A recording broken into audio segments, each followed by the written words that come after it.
Thank you, Speaker. Speaker, the issue of electricity connections and power supply are very key, very crucial, because they take us to Singapore.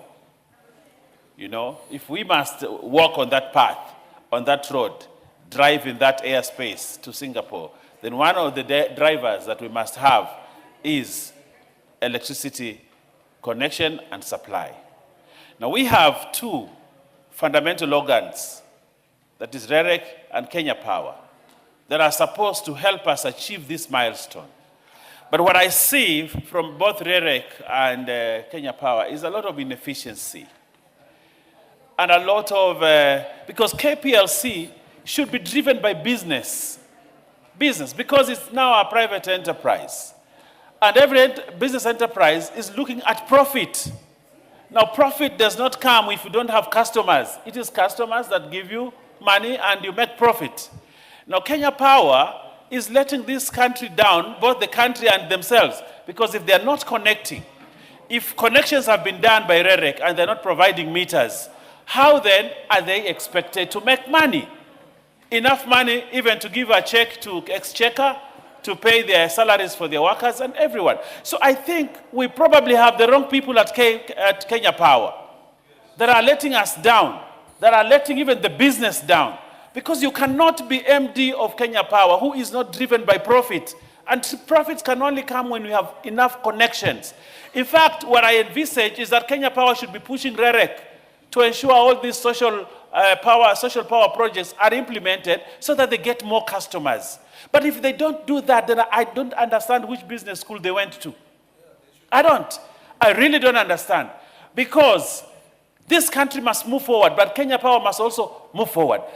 Actually, energy companies in this world make more profit than even telcos.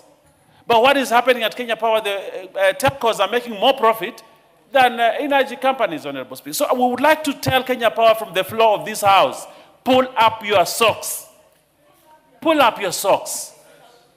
Pull up your socks. Because that's what you need to do, so that Kenyans get the advantage of having electricity. So that when we are talking about Kenya beyond Vision 2030, we are talking about power connections. That's what we need. This country should not have even one village, one house, not having power.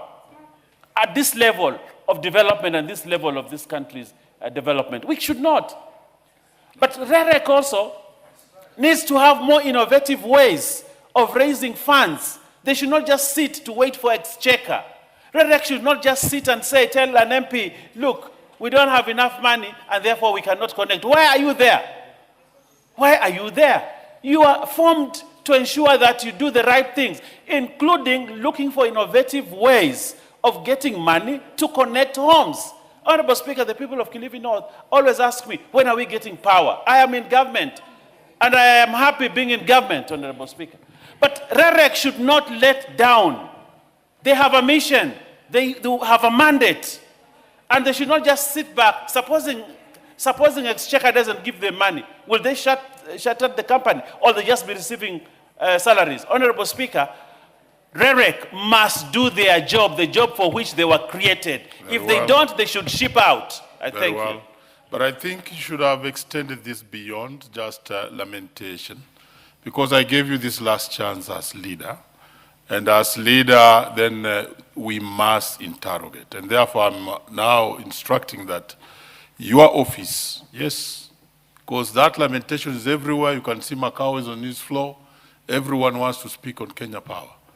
Members, do specific questions between now and the time when we are asked